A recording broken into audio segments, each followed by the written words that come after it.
তো জীবনকে সার্থক করিবার উপায় শ্রী শ্রী বাবামণি বলিতে লাগিলেন, বিবাহিত জীবনকে সার্থক করতে হলে স্ত্রী পুরুষের সমযোগে যত্ন চাই।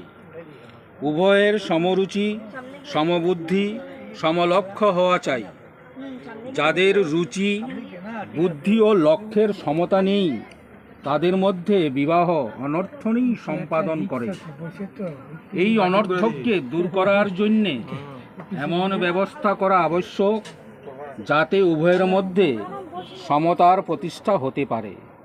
উভয়কে সমানভাবে সুশিক্ষিত হতে হবে, উভয়কে একই জীবন আদর্শের সঙ্গে পরিচিত হতে হবে, উভয়কে একই লক্ষ্যের প্রতি অনুরক্ত হতে হবে। হরি ওম।